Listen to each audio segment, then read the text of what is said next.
Pengenalan Computational Thinking.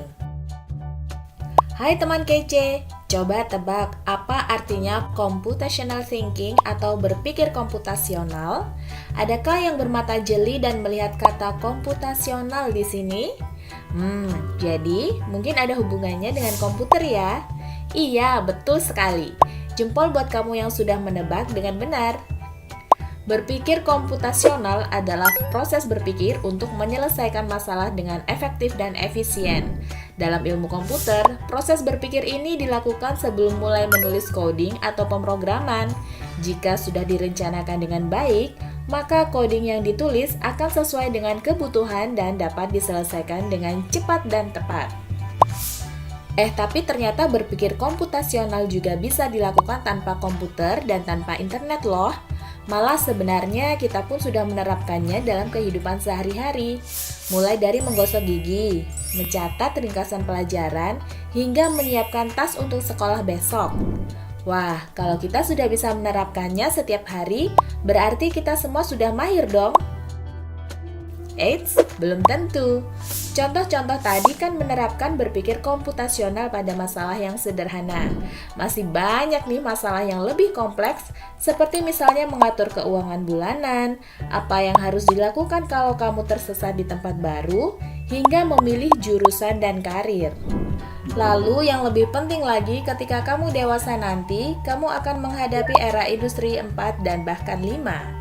Di sini kamu perlu kecakapan untuk memanfaatkan dunia digital, mulai dari mencari dan memilah informasi yang kamu perlukan, hingga menggunakan informasi itu untuk membuat keputusan penting dalam hidupmu. Menghadapi masalah kompleks kehidupan di masa sekarang dan masa depan ini mirip seperti merencanakan coding yang sudah dibahas sebelumnya. Kuncinya adalah memahami masalah dengan tuntas dan mencari cara menyelesaikan yang efektif dan efisien. Nah, kalau begitu, bagaimana agar kita bisa berpikir komputasional? Sekarang kita bahas ya, 4 landasan dari berpikir komputasional. Yang pertama, dekomposisi. Dekomposisi artinya membagi masalah kompleks ke bagian yang lebih kecil agar mudah diselesaikan. Misalnya, kamu ditunjuk jadi ketua panitia lomba 17-an. Maka, untuk memudahkan pelaksanaan, kamu bisa menunjuk panitia bagian acara, konsumsi, publikasi, keamanan, dan lainnya. Yang kedua, pengenalan pola. Artinya mencari kesamaan dan pola di antara bagian-bagian masalah kompleks yang sudah dipecah. Misalnya, kamu hendak melipat dan menyimpan jemuran di rumah, maka kamu perlu bisa mengenali jemuran milik ayah, ibu, kamu, adik, dan milik bersama seperti spray, handuk, dan lainnya. Ini karena jemuran-jemuran itu perlu disimpan di tempat yang berbeda. Yang ketiga, abstraksi. Artinya fokus pada informasi yang penting saja, mengabaikan detil yang tidak diperlukan. Misalnya kamu hendak menceritakan pengalamanmu berwisata ke luar kota. Tentunya kamu mengalami banyak hal dari mulai berangkat di bus, berfoto bersama, makan di restoran, menginap di hotel, hingga perjalanan pulang. Tapi nggak mungkin kan kamu ceritakan semua kejadian dengan detail pada teman-temanmu. Pasti mereka bosan kalau kelamaan. Jadi kamu harus menyaring beberapa kejadian yang menarik saja untuk diceritakan pada teman. Yang terakhir, algoritma. Artinya membuat langkah-langkah penyelesaian atau membuat aturan yang diikuti untuk menyelesaikan masalah. Misalnya kamu diberi daftar belanja di supermarket oleh ibu. Ada minyak goreng, telur, roti, sayur, dan kopi.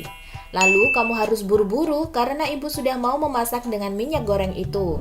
Nah, kalau seperti ini, satu cara yang efisien misalnya mulai dengan mengambil barang yang paling dekat dari pintu masuk hingga terakhir yang paling dekat dengan kasir. Nah, itu dia 4 landasan berpikir komputasional yang perlu diterapkan untuk memecahkan masalah yang kompleks. Lalu berikutnya, apakah ada cara untuk mengasah kemampuan berpikir komputasional? Tentu ada. Selain bisa coba kamu terapkan ke masalah sehari-harimu, kamu bisa juga latihan soal untuk mengasahnya.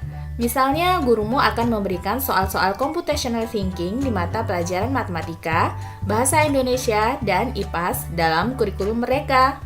Selain itu, kamu bisa ikut tantangan Bebras Indonesia juga. Yuk coba simak satu contoh soal computational thinking. Dalam bis studi wisata, ada 3 kelompok anak yang akan diantarkan ke 3 tujuan berbeda. Bis berhenti pertama di restoran, lalu hotel, dan terakhir di museum. Hanya ada satu tempat penyimpanan koper di samping bis, yang hanya bisa dibuka dari satu pintu. Sopir bis ingin mengatur koper-koper penumpang hingga mudah dikeluarkan. Bantu supir bis menentukan urutan memasukkan koper-koper itu ke dalam tempat penyimpanan. Pertanyaan, koper kelompok anak yang mana yang dimasukkan terakhir? A. Anak yang ingin pergi ke museum. B. Anak yang ingin pergi ke restoran. C. Anak yang ingin pergi ke hotel. Atau D. Yang manapun boleh. Soal ini diadaptasi dari challenge.bebras.org. Kalau kamu tahu, coba ya dijawab di kolom komentar. Kejar cita, kejar ilmu, raih cita.